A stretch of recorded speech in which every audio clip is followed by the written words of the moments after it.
Assalamualaikum warahmatullahi wabarakatuh. Bismillahirrahmanirrahim. Alhamdulillahi rabbil alamin. Wassalatu wassalamu ala ashrafil anbiya'i wal mursalin wa ala alihi wa sahbihi ajma'in. Subhanaka la ilma lana illa ma 'allamtana innaka antal alimul hakim. Rabbi shrah li sadri wa yassir li amri wahlul 'uqdatam min lisani yafqahu qawli, amma ba'd. Alhamdulillah, bersyukur kita kehadrat Allah Subhanahu wa taala kerana pada malam ni alhamdulillah sama-sama sekali lagi kita berada di dalam majlis ilmu. Walaupun kita berada di rumah masing-masing, namun mudah-mudahan Allah Ta'ala berkati dengan hasil usaha kita untuk mendapatkan ilmu insya-Allah yang penuh dengan barakah ini. Baik, jadi kita sambung daurah kita pada malam ni insya-Allah, iaitulah pada membicarakan tentang pembahagian sifat yang pertama. Yang mana pada daurah yang lalu kita dah pun belajar bahwasanya dalam 20 sifat yang wajib bagi Allah Subhanahu wa taala itu ulama bahagikan kepada 4. Ulama bahagikan kepada 4. Yang pertamanya, pembahagian yang pertama iaitulah sifat nafsiyah. Yang keduanya sifat salbiyah. Yang ketiganya sifat ma'ani. Dan yang keempat iaitulah sifat ma'nawiyah. Jadi ada 4 pembahagian. Jadi kita dah pun belajar yang mana sifat nafsiyah itu ada satu sifat sahaja, iaitulah sifat wujud. Kemudian sifat salbiyah dia ada 5, iaitulah qidam, baqa, mukhalafatuhu ta'ala lil hawadis, dan juga qiyamuhu ta'ala binafsih, dan juga wahdaniyah.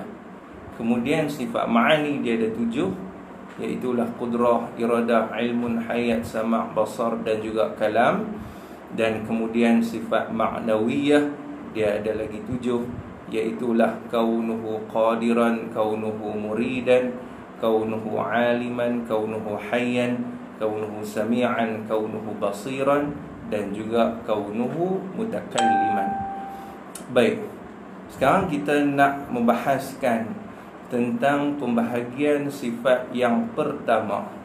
Tentang pembahagian sifat yang pertama, iaitulah sifat nafsiyah.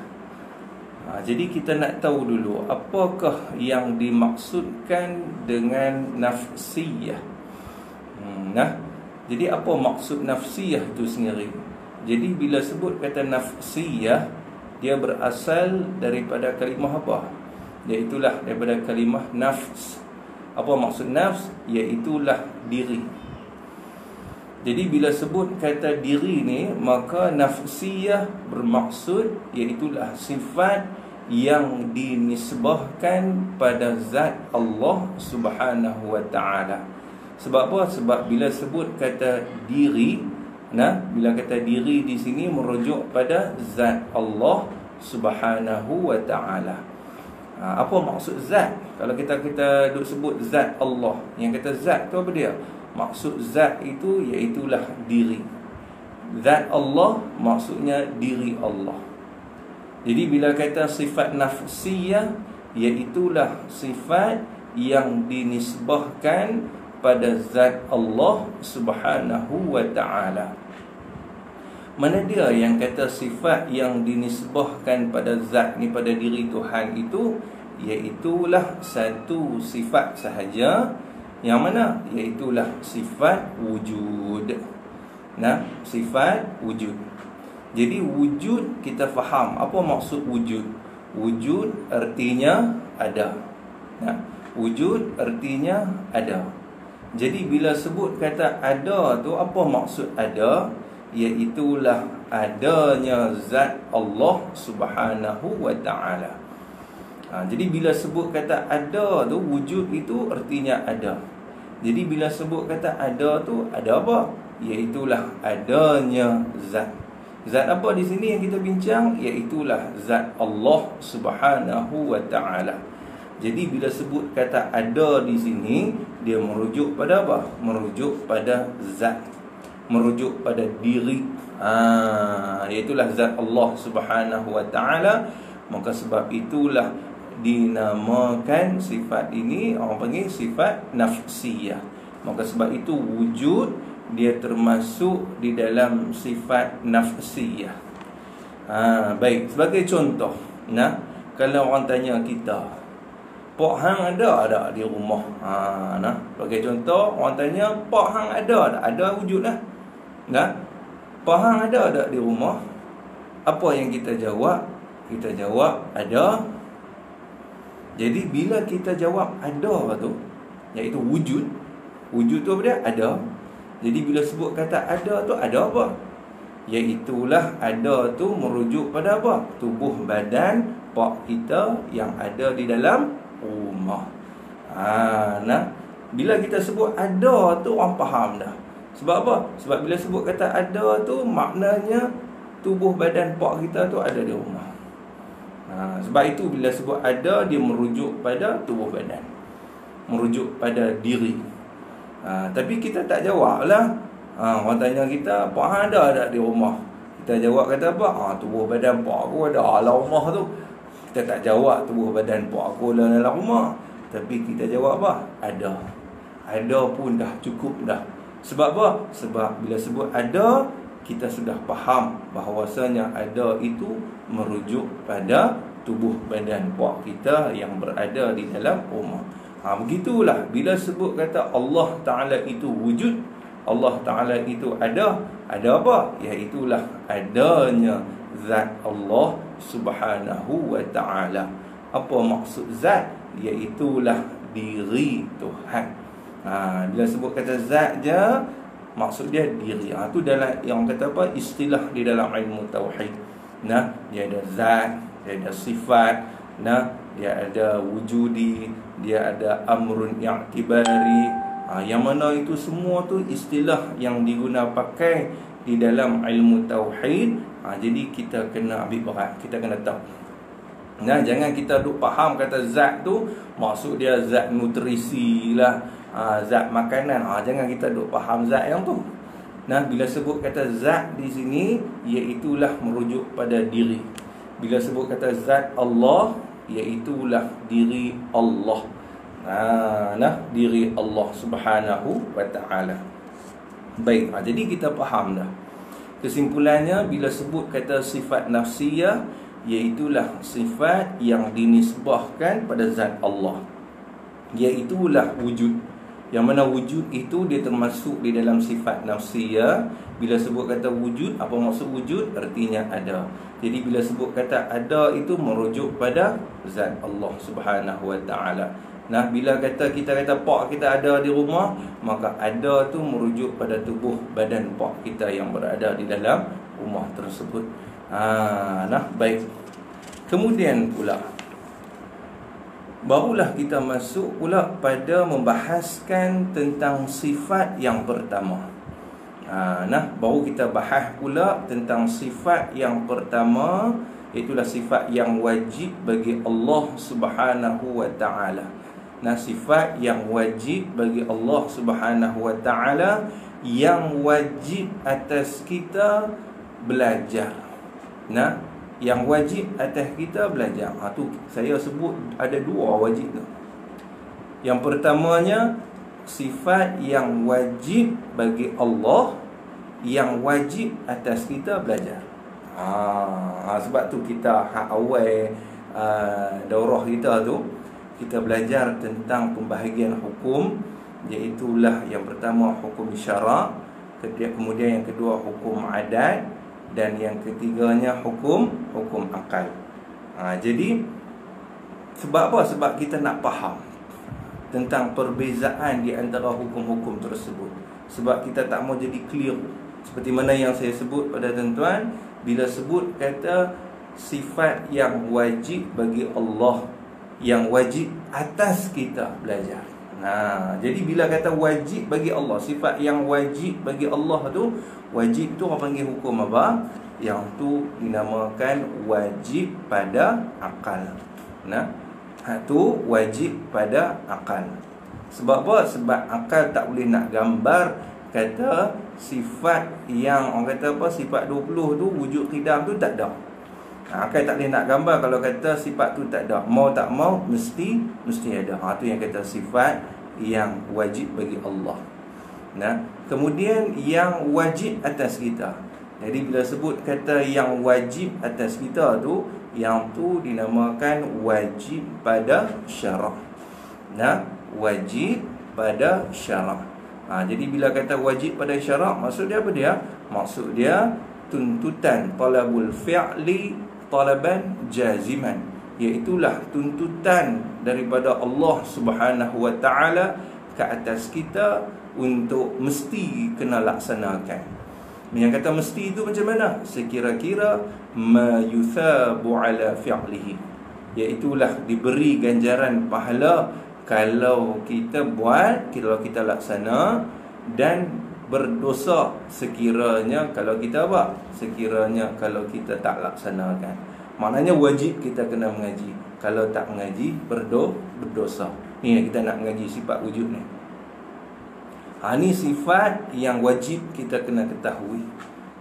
Kalau kita tak tahu, bukan setakat berdosa besar, bahkan boleh jatuh kufur kepada Allah Subhanahu wa taala. Sebab itu betapa pentingnya kita mempelajari akan segala sifat yang wajib bagi Allah Subhanahu wa taala. Baik, jadi untuk perbahasan sifat yang pertama, ulama dah susun ikut turutan tu cukup cantik, cukup elok. Yang mana yang pertama sekali, yang pertama sekali yang kita nak bahas tu apa dia? Iaitulah tentang sifat wujud. Kita nak bahas tentang sifat wujud. Jadi pasal apa ulama bincang tentang sifat wujud dulu? Pasal apa ulama susun sifat wujud tu yang pertama sekali? Boleh tak kalau kita nak mengaji sifat lain dulu, ke kita nak kena ikut turutan ni juga? Kalau ikutkan boleh, tak ada masalah. Tuan-tuan nak mengaji sifat qudrah dulu pun tak apa. Tuan-tuan nak mengaji sifat hayat dulu pun tak apa. Ikut macam-macam. Tuan-tuan rasa nak mengaji sifat mana dulu pun tak ada masalah. Tetapi dia akan jadi apa? Dia akan jadi bercelau. Dia akan jadi bercelau. Tetapi ulama dah susun siap-siap dah untuk kita. Supaya apa? Supaya kita dapat, orang kata apa, membezakan di antara jenis-jenis sifat. Sebab ulama susun ni dia ikut jenis-jenis sifat. Sebab apa? Sebab sifat wujud ni dia jenis dia macam lain sikit. Kemudian sifat salbiyah macam lain sikit. Sifat ma'ani macam lain pula. Kemudian sifat ma'nawiyah macam lain pula. Jadi kita ikut. Kita ikut. Tetapi pasal apa ulama letakkan sifat wujud pada perbahasan yang pertama sekali di antara 20 sifat yang wajib bagi Allah Subhanahu wa taala? Yang pertama sekali iaitulah wujud. Sebab apa? Sebab bila mana Allah Taala itu tidak wujud, bila mana Allah Taala itu tidak wujud, maka bagaimana kita nak membahaskan tentang sifat-sifat Allah yang lain? Sebagai contoh, kalau orang tanya saya, contoh dulu ni, sebelum saya menikah lagi ni, orang tanya saya, Ustaz Rizal, anak macam mana? Anak orang dah, hak sulung lelaki ke perempuan? Kemudian apa, dia ikut muka siapa? Putih ke, gelap ke, tinggi ke, rendah ke? Kemudian saya nak jawab, saya nak cerita anak saya ni tinggi ke, rendah ke, putih ke, gelap ke, boleh cerita ke tak? Tak boleh cerita. Pasal apa tak boleh cerita? Pasal anak saya tak wujud lagi pun. Pasal apa tak wujud lagi? Sebab tak nikah lagi. Waktu tu lah nikah lah. Kemudian bila dah menikah, dah ada anak pun besar dah. Jadi bila mereka tanya, nak ikut rupa siapa, putih ke, gelap ke, apa ke semua. Jadi bila macam tu, saya boleh cerita ke tak? Boleh cerita. Nah, boleh cerita sifat-sifat yang lain. Sifat-sifat anak saya boleh cerita. Sebab apa yang boleh cerita? Sebab anak saya dah wujud. Sebab anak saya dah ada dah. Maka sebab itulah dalam perbahasan sifat 20, ulama susun yang pertama sekali, iaitulah kita nak membahaskan tentang sifat wujud Allah Subhanahu wa ta'ala. Bila kita kenal sifat wujud Allah, barulah kita nak boleh membahaskan tentang sifat-sifat Allah yang lain pula. Boleh faham lah, insya-Allah. Baik, lalu ni kita nak bahas tentang sifat yang pertama, iaitulah apa dia? Sifat wujud. Kita dah faham dah bahawasanya wujud itu dia termasuk di dalam sifat nafsiyah, iaitulah sifat yang dinisbahkan pada zat Allah Subhanahu wa ta'ala. Nah, baik. Jadi apa maksud wujud? Jadi bila sebut kata wujud, wujud artinya ada. Kalau orang tanya wujud tu apa dia? Wujud tu maksud dia ada. Kadang-kadang dalam bahasa Melayu pun kita sebut wujud juga. Nah, sebenarnya wujud itu dia kata pinjaman daripada bahasa Arab juga. Nah, baik. Jadi bila sebut kata wujud, wujud artinya ada. Bila orang tanya ada apa? Iaitulah adanya zat Allah Subhanahu wa ta'ala. Sebab apa? Sebab kita bincang sekarang bukannya sifat wujud manusia, wujud diri kita ni dah. Sekarang ni kita bincang tentang sifat Allah. Jadi sifat Allah yang pertamanya iaitulah wujud. Bila sebut kata wujud, wujud artinya ada. Bila tanya ada, apa maksud ada di sini? Iaitulah adanya zat Allah Subhanahu wa ta'ala. Apa maksud zat? Diri. Ni saya ulang banyak kali ni. Kalau orang tanya zat, faham zat nutrisi pula, zat makanan pula. Nah, jadi bila sebut kata zat Allah, iaitulah diri Allah Subhanahu wa ta'ala. Itu yang i'tiqad kita, itu pegangan kita. Nah, yang i'tiqad kita iaitulah dia, kita berpegang sungguh-sungguh bahawasanya Allah Ta'ala itu wujud, Allah Ta'ala itu ada. Nah, jadi bila sebut kata adanya Allah Ta'ala itu, yang tadi yang pertama itu yang i'tiqad kita. Nah, yang i'tiqad kita yang pertama, Allah Ta'ala itu ada. Kemudian yang i'tiqad kita yang kedua, nah, iaitu apa dia? Adanya Allah Ta'ala itu tak bertempat. Itu yang kedua. Adanya Allah Ta'ala itu tidak bertempat. Itu akidah kita. Yang kedua, pada kita nak mengenal tentang sifat wujud Allah. Sebab apa kita mesti kena i'tiqad adanya Allah Ta'ala itu tidak bertempat? Sebab kalau kita lihat pada kisah yang berlaku kepada Al-Imam Abu Hanifah rahimahullahu ta'ala, ketika mana Dahri, seorang Dahri, iaitu yang tidak percaya akan wujudnya Allah Subhanahu wa ta'ala, dia berdebat dengan Imam Abu Hanifah, yang mana dia kata apa dia tanya kepada Imam Abu Hanifah, aku nak tanya hang, Allah Ta'ala itu ada ke tak ada? Jadi Imam Abu Hanifah menjawab, ya, Allah Ta'ala itu ada. Waktu itu Imam Abu Hanifah umur berapa? Lebih kurang dalam sekitar 7 hingga 8 tahun. Kalau kata kita lebih kurang darjah 1 lah. Darjah 1 naik darjah 2. Tu umur Imam Abu Hanifah pada ketika itu. Dah pandai dah berdebat dengan Dahri. Yang mana Dahri ni dia orang yang tidak percaya kepada wujudnya Allah, wujudnya Tuhan. Ataupun senang kita kata, puak-puak yang berfahaman etis. Jadi dia tanya Imam Abu Hanifah, ni aku nak tanya, Tuhan ni ada ke tak ada? Ataupun Allah Ta'ala tu ada ke tak ada? Dia jawab, Imam Abu Hanifah kata apa? Ya, Allah Ta'ala itu ada. Kemudian apa Dahri tanya pula, kalau kata ada, di mana dia duduk sekarang? mana Tuhan hang duduk lah ni?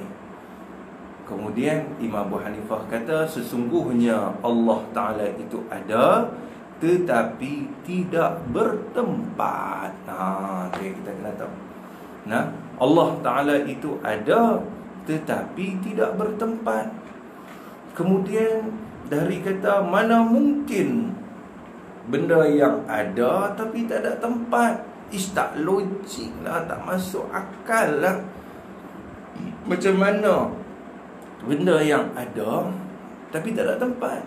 Macam hang ada tak? Ada tempat tak? Ada. Jadi bila hang kata Tuhan hang tu ada, mesti ada tempat dia. Jadi maka Imam Abu Hanifah kata sesungguhnya Allah Ta'ala itu ada tetapi tidak bertempat. Tidak bertempat.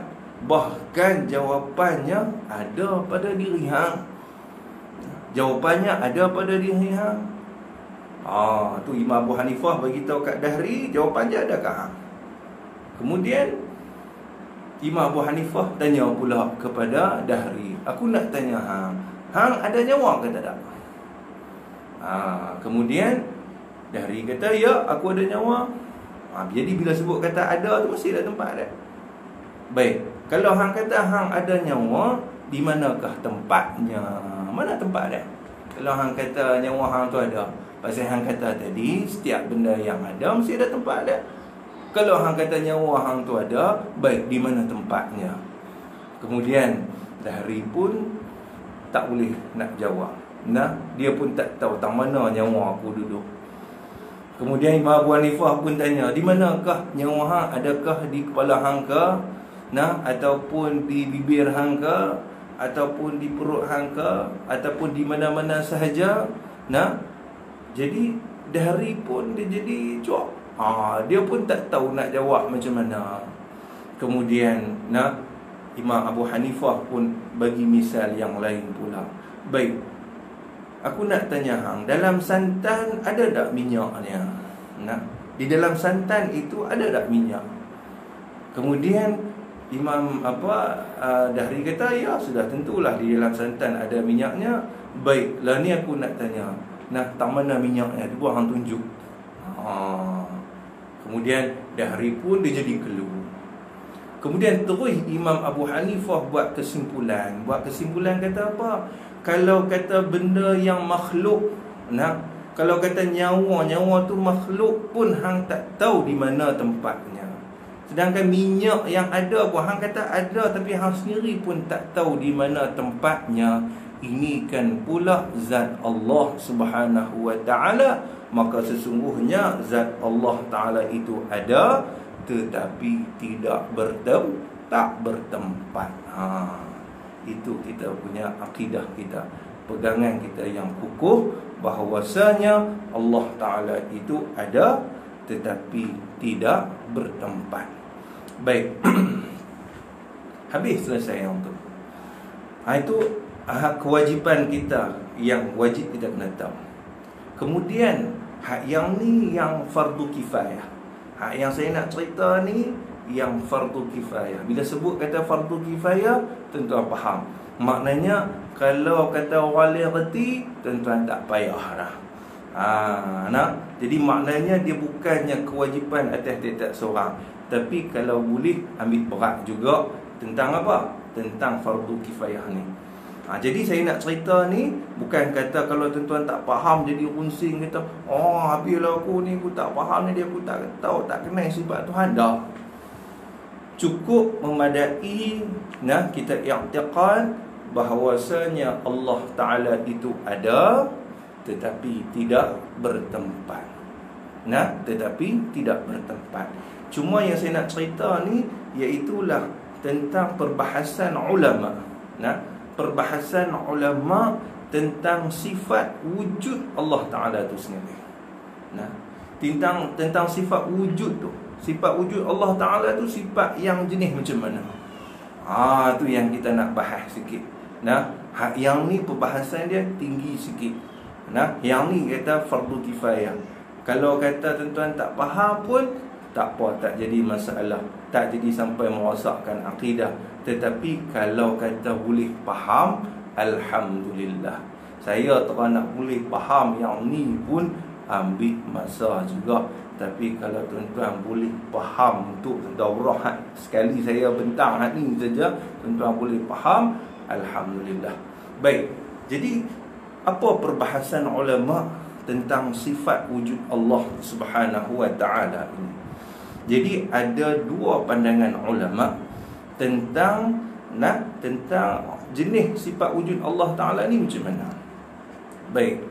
Pandangan yang pertama iaitulah pandangan al-Imam Imam Fakhruddin Ar-Razi. Imam Fakhruddin Ar-Razi menyatakan bahawasanya wujud itu, sifat wujud ini iaitulah sifat hal. Iaitulah sifat yang jenis yang macam mana? Yang jenis halun. Ha, alif, lam. Yang jenis hal. Hal tu apa dia pula? Hal ni maksud dia keadaan. Sifat yang jenis keadaan. Sebab tu bila sebut kata wujud itu, wujud tu apa dia? Wujud itu ialah sifat hal. Sifat yang jenis hal. Hal tu apa dia? Keadaan. Sifat yang hal ni, yang keadaan ni macam mana? Iaitulah ulama kata ma bainal wujud wal adam.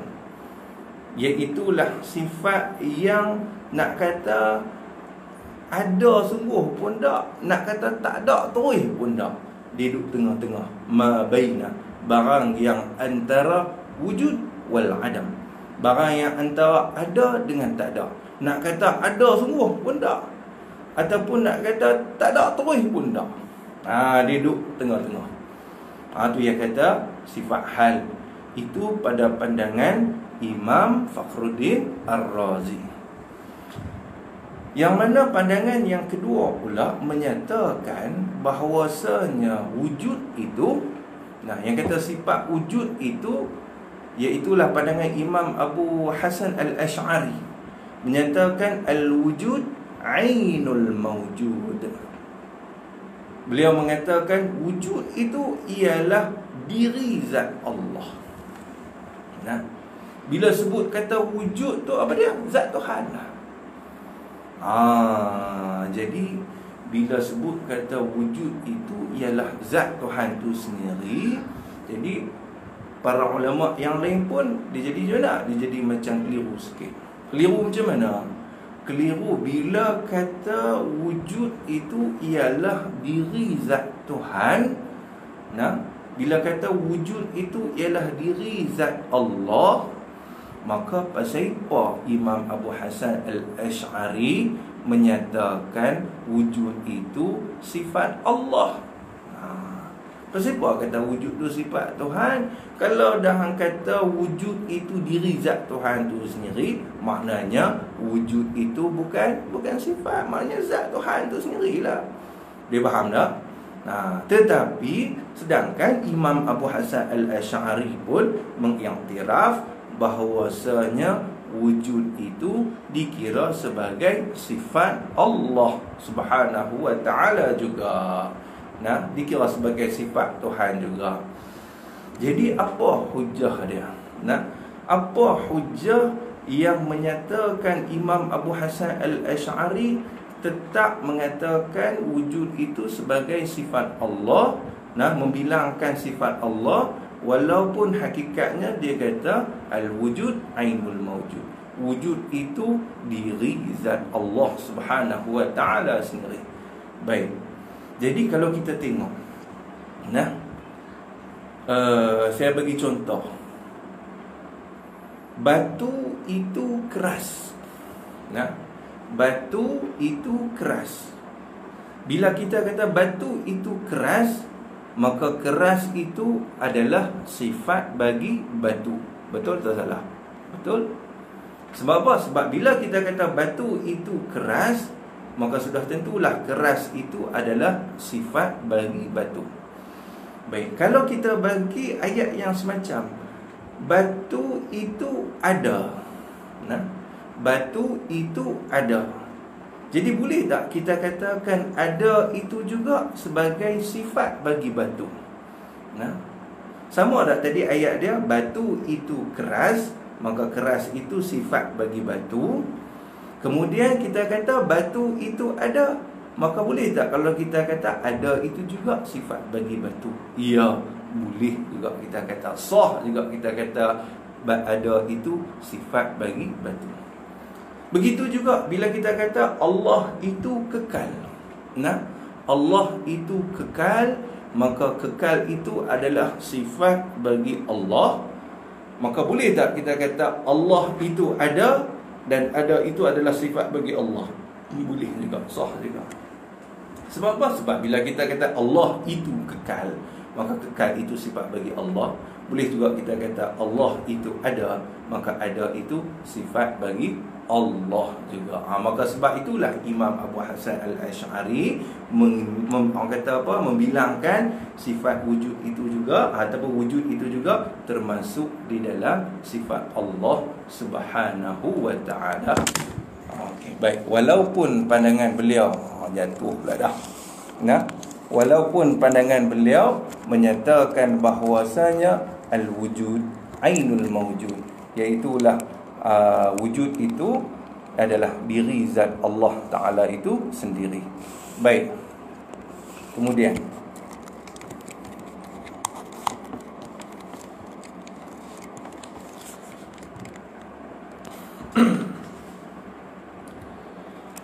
selesai yang fardu kifayah. Nah, fardu kifayah maknanya sekadar kita nak tambahkan sikit ilmu pengetahuan kita. Sebab apa? Sebab bila kata kita menuntut ilmu ni, kalau boleh kita nak benda yang lebih sikit. Nah, kita nak benda tu lebih sikit. Sebab apa? Sebab kita kadang-kadang kita tahu, ya, kalau tak ngaji pun kita tahu kata Allah Ta'ala itu ada. Nah, semua orang tahu kata Allah Ta'ala itu ada. Tapi yang kata adanya Allah Subhanahu wa taala itu, pembahasan ulama tentang adanya Tuhan, yang tu yang kita nak tahu. Sebab apa? Sebab bila ulama membahaskan tentang sesuatu, sudah tentu dia ada manfaat dia, sudah tentu dia ada faedahnya. Nah, ulama dia takkan bahas sesuatu yang tidak memberi manfaat. Nah, tetapi ulama bila mana dia membahaskan tentang suatu perkara, maka sudah tentu ada manfaat untuk sekalian umat Islam. Jadi sebab tu saya bahaskan juga, walaupun nampak sukar sikit, tapi kalau tuan-tuan boleh faham apa yang saya bahaskan tadi, alhamdulillah. Baik. Kemudian pula, bila kita faham bahawasanya Allah Ta'ala itu bersifat wujud, iaitulah wujud artinya ada. Bila sebut kata ada, adanya zat Allah Subhanahu wa Ta'ala. Baik. Sekarang kita nak tahu pula apa dalil dia. Apakah bukti yang menunjukkan kata bahawasanya Allah Ta'ala itu ada? Itu kita nak tahu. Sebab apa? Sebab kalau kita bincang tentang maksud ma'rifah, nah, tentang yang dimaksudkan dengan ma'rifah. Apa dia ma'rifah? Iaitulah, nah, mesti kena ada 3 syarat. Yang pertama, i'tiqad jazim, pegangan yang putus. Yang keduanya, bertepatan dengan yang hak, yang sebenar. Dan yang ketiganya, mesti disertakan dengan dalil. Nah, disertakan dengan dalil. Hak yang tadi kita dah kenal dah. Nah, kita dah kenal dah tentang sifat wujud Allah Subhanahu wa taala. Kemudian kita dah i'tiqad jazim dah. Nah, i'tiqad kita tu bertepatan tak dengan yang sebenar? Ya, bertepatan dengan yang sebenar. Cuma sekarang yang ketiga kita tak ada lagi. Apa dia? Iaitulah disertakan dengan dalil. Mesti kita kena tahu dalil dia. Sebab kalau orang yang tak erti dalil, maka dia termasuk di kalangan orang-orang yang bertaklid. Yang mana bertaklid ni ada khilaf ulama. Nah, pada nak menentukan hukum orang yang bertaklid, ada setengah ulama menyatakan hukumnya adalah kafir. Wal'iyadzubillah. Kita minta perlindungan kepada Allah supaya kita dijauhkan daripada jatuh di dalam lembah kekufuran. Baik. Jadi bila kata dalil dia, apa dalil? Dalil ni apa maksud dalil? Dalil ni maksud dia petanda. Tanda dia. Ataupun kita kata sebagai bukti, ataupun kita kata sebagai petunjuk. Apakah petunjuk? Apakah petanda? Apakah bukti yang menunjukkan adanya Allah Subhanahu wa ta'ala? Sebab apa kita perlu kepada bukti? Supaya nak menguatkan lagi akan akidah kita, nak mengukuhkan lagi akidah kita, supaya akidah kita kepada kewujudan Allah Subhanahu wa ta'ala itu lebih mantap. Sebab tu kadang-kadang setengah orang kalau tanyalah Allah Ta'ala itu ada ke tak ada? Ada, takkan tak ada pula. Akidah dia ada lagi. Ada dah sebenarnya. Tetapi kalau tanya dalil, dia tak tahu. Dia tak boleh nak bahaskan dalil. Bila dia tak boleh nak bahaskan dalil, maka dia, orang kata apa, akidah dia tu tak kemah. Akidah dia tu tak kejap. Bila akidah tak kemah, tak kejap, bimbang, takut lalas sekali akidah dia tu habis, terungkai. Sebab apa? Sebab bila sebut kata akidah, apa maksud akidah? Daripada kalimah aqdun, iaitulah ikatan ataupun tambatan. Bila ikatan iman tu tak kemah, tambatan iman tu tak kemah, maka dia akan jadi apa? Jadi longgar. Dia akan terlepas. Sebab itulah kalau kita nak tambat, nak tambat binatang, kalau kita tambat kemah, insya-Allah maka lembu ke binatang-binatang ternakan kita, dia takkan lari di mana. Begitu juga iman kita perlu ditambat. Tambat tu dengan apa? Dengan akidah kita. Macam mana nak bagi kemah tambatan itu? Iaitulah dengan adanya dalil. Iaitulah kita dengan berfikir tentang dalil. Dalil apa? Yang pertamanya kita bincang tentang sifat wujud Allah Subhanahu wa ta'ala, maka sudah tentulah kita nak bagi kemah akidah pegangan kita tentang adanya Allah Subhanahu wa ta'ala, iaitulah dengan kita mengetahui akan dalil. Akan dalil dia.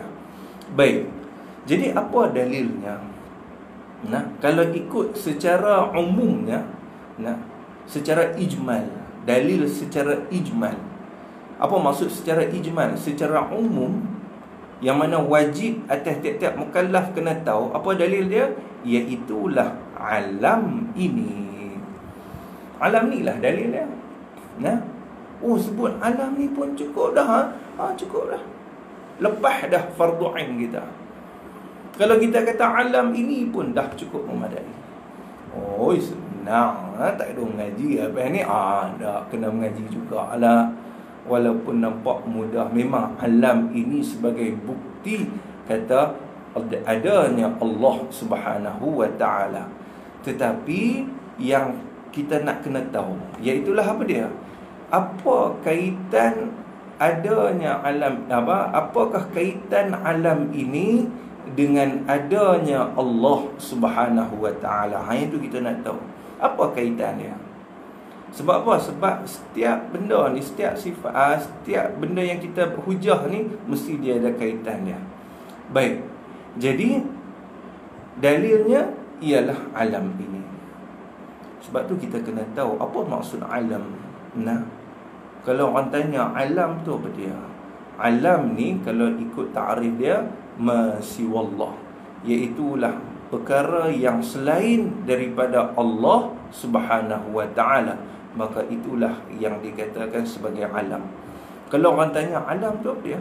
Alam ni masiwallah, benda yang selain daripada Allah. Allah sahaja bukan alam, hak yang lain semuanya alam. Begitu juga alam ini juga, dia asal daripada kalimah apa dia? Alamah. Apa maksud alamah? Iaitulah tanda. Itu maksud kata alam. Kalau orang tanya alam tu apa dia? Alam tu daripada kalimah alamah, iaitulah tanda. Tanda apa? Tanda kata Allah Ta'ala itu wujud. Bahkan tanda kata Allah Ta'ala itu bersifat qidam. Tanda kata Allah Ta'ala itu kekal. Tanda kata Allah Ta'ala itu tak semacam dengan yang baharu. tanda kata Allah Ta'ala itu maha berdiri dengan sendiri. Begitu juga alam ini sebagai tanda kata Allah Ta'ala itu satu, tidak berbilang-bilang. Bahkan setiap segala sifat kamalan Allah, setiap sifat kesempurnaan bagi Allah Subhanahu wa Ta'ala itu, semuanya bukti dia apa dia? Semuanya berdalilkan alam. Nah, semuanya berdalilkan alam. Sebab apa? Sebab alam ini iaitulah alamah, iaitulah tanda. Tanda kata apa? Tanda kata Allah Ta'ala itu bersifat dengan segala sifat kesempurnaan yang amat banyak. Sebab itu kalau kita bincang tentang sifat wujud, dalil dia alam ini. Kalau qidam, apa dalil dia? Alam ini juga. Kalau baqa, apa dalil dia? Alam ini juga. Begitu juga mukhalafatuhu ta'ala lil hawadis. Begitu juga qiyamuhu ta'ala binafsih, wahdaniyah, qudrah, iradah, ilmu, hayat, sama', basar, kalam. Semuanya berdalilkan apa dia? Alam ini. Sebab tu kita mengaji dulu, no? Orang tua dulu, saya ingat lagi. Mengaji macam mana? Duk hafal wujud artinya ada, lawannya tiada, mustahil tiada, wajib ada, tandanya baharu alam ini. Qidam artinya sedia, lawannya baharu, mustahil baharu, wajib sedia, tandanya baharu alam ini. Begitu juga dengan hal lain, semua macam. Semua apa dia punya bukti dia? Alam ini, baharu alam ini, baharu alam ini, baharu alam ini. Tetapi yang kita nak belajar sekarang, apa kaitan alam ini dengan adanya Allah Subhanahu wa Ta'ala? Kalau kita mengaji sifat qidam, alam ini juga. Tetapi apa kaitan alam ini dengan sifat qidam Allah Subhanahu wa Ta'ala? Kemudian kita mengaji sifat baqa pula, kemudian kita dalil dia alam ini juga. Tetapi kita nak tahu apa kaitan alam ini dengan sifat baqa Allah Subhanahu wa Ta'ala. Itu yang kita nak kena tahu. Yang tu yang kita nak kena belajar. Sebab itulah kalau tak boleh nak kaitkan alam ini, kita cuma hanya sekadar tahu alam ni saja, maknanya kita hanya sekadar mengetahui dalil itu secara ijmal, secara umum sahaja. Tapi kalau kita boleh kaitkan alam ini dengan adanya Allah, maka apa dia? Maka kita mengetahui dalil itu secara tafsil, iaitulah secara terperinci. Baik, boleh faham? Kemudian bila kata dalil adanya Allah, dalil Allah Ta'ala itu wujud. Dalil yang kata Allah Ta'ala itu ada, iaitulah alam ini. Sebab apa kita kata alam ini? Kerana tidak mungkin alam ini boleh ada melainkan wujudnya Tuhan, wujudnya Allah yang menciptakannya. Melainkan wujudnya Tuhan yang menciptakan alam ini. Sebab itulah kalau kita tengoklah, kita tengok pada buku ada tulisan. Bila kita tengok tulisan pada buku itu, maka sudah tentulah tulisan itu sebagai tanda kata adanya orang yang menulis di dalam buku tersebut. Begitu juga kalau kita tengok kereta ataupun kita tengok motor, maka sudah tentu ada kilang yang membuatnya. Sudah tentu ada kilang yang membuatnya. Begitu juga kalau kita tengok ada mi goreng, ada laksa, sudah tentu ada yang memasaknya. Begitu juga kalau kita tengok ada tapak kaki pada tanah, sudah tentu ada orang yang berjalan di atasnya. Maka begitulah kita tengok pada alam ini, alam yang diciptakan begitu indah, begitu luas sekali ini, maka sudah tentu ada penciptanya. Siapakah penciptanya? Iaitulah Allah Subhanahu wa Ta'ala. Bahkan Allah Ta'ala sebut di dalam Al-Quranul Karim, Allah Ta'ala kata apa? Allahul ladzi khalaqas samawati wal ard. Allah lah Tuhan yang menciptakan langit dan juga bumi. Bila kata Allah yang menciptakan langit dan juga bumi, ini ayat ini menunjukkan Allah Ta'ala itu ada ke tak ada? Ya, Allah Ta'ala itu ada. Itulah dalil pada sifat yang pertama yang kita belajar, iaitulah sifat wujud Allah Subhanahu wa Ta'ala. Bila kita faham yang ni, maka selesai dah akidah kita yang pertama. Akidah kita yang pertama iaitulah apa dia? Iaitulah kita i'tiqad bahawasanya mesti Allah Ta'ala itu ada. Sah, baru sah. Baru sah.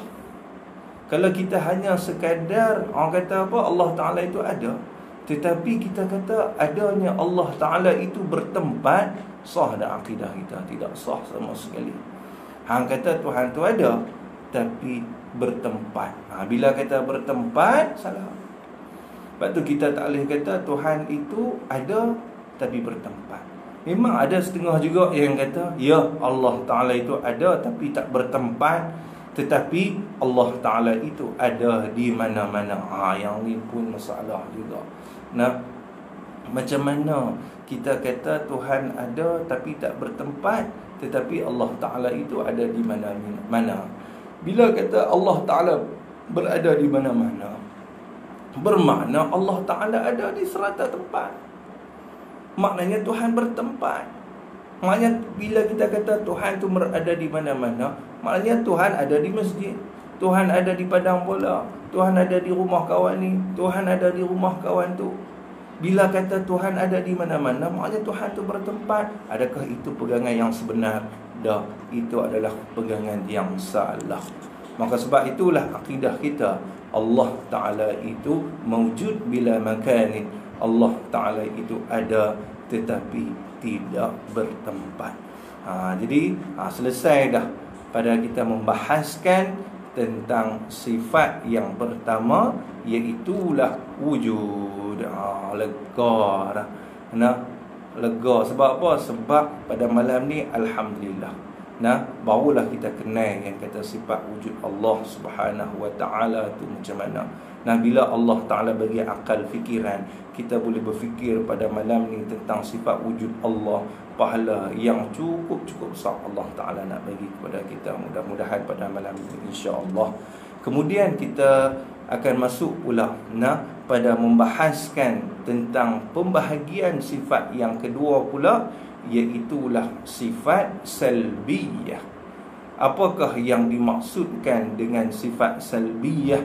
Yang kita sifat salbiyah ni macam mana pula? Habis dah tadi kita dah bincang tentang pembahagian sifat yang pertama, iaitulah sifat nafsiyah, yang mana kita dah bahas dah tentang sifat wujud Allah Subhanahu wa Ta'ala. Selesai dah yang tu. Kemudian kita nak bahas pula tentang sifat qidam, sifat baqa, yang mana sifat qidam apa semua ni dia termasuk di dalam pembahagian yang kedua pula. Mana dia pembahagian yang kedua? Iaitulah tentang sifat salbiyah. Jadi kita nak faham dulu sifat salbiyah ni apa maksud dia. Apa maksud dia? Pasal apa wujud tak termasuk dalam sifat salbiyah? Pasal apa qudrah, iradah, ilmu, ayat, sama', basar, kalam tak termasuk di dalam sifat salbiyah? Pasal apa qidam, baqa', mukhalafatuhu ta'ala lil hawadis, qiyamuhu binafsi, wahdaniyah, hak ni pula yang termasuk di dalam sifat salbiyah. Sifat salbiyah ni sifat yang macam mana ni? Yang tu insya-Allah pada daurah kita yang akan datang. Habis ni biar awal sikit lah, insya-Allah. Pada kuliah, pada daurah kita yang akan datang, bila pada hari Khamis ni. Ingat pada hari Khamis ni insya-Allah pada jam 9.05 malam kita akan sambung daurah kita pada siri yang ke-6, membahaskan tentang apakah yang dimaksudkan dengan sifat salbiyah, dan kemudian kita akan bincang tentang sifat qidam, kita akan bincang tentang sifat baqa dan hak lain insya-Allah. Jadi mudah-mudahan pada malam ni Allah Ta'ala orang kata apa, memberi buka pintu hati kita, melapangkan dada kita, mudah kita untuk memahami akan ilmu yang kita pelajari pada hari ini, pada malam ni, insya-Allah. Jadi insya-Allah saya akan upload kita punya daurah ini dalam YouTube. Jadi tuan-tuan bolehlah tengok YouTube nanti. Saya dah upload dah daripada siri yang pertama, siri yang kedua, siri yang ketiga dan juga siri yang keempat. Dan tuan-tuan boleh share lah pada teman-teman tuan-tuan yang lain. Mudah-mudahan kita termasuk di kalangan orang yang menyampaikan ilmu, orang yang berdakwah. Walaupun kita taklah berapa pandai sangat nak menghuraikan, tapi bila kata boleh share ni tuan-tuan, alhamdulillah. Sebab itulah saya share juga, walaupun bukan nak kata tak mana pun, tapi bila kata ilmu yang cukup bermanfaat ni, amat rugilah kalau kita tak bagi supaya orang lain pun boleh juga mengenal akan sifat-sifat Allah Subhanahu wa taala. Jadi insya-Allah setakat itu dulu. Wallahu subhanahu wa taala a'lam. Bismillahirrahmanirrahim. Alhamdulillahirabbil alamin, wassalatu wassalamu ala asyrafil anbiya'i wal mursalin wa ala alihi wa sahbihi ajma'in. Allahumma nawwir qulubana bi nuri hidayatik kama nawwartal arda bi nuri syamsika abadan abada bi rahmatika ya arhamar rahimin. Wa sallallahu wasallam alaihi walhamdulillahi rabbil alamin. Wassalamu alaikum warahmatullahi wabarakatuh.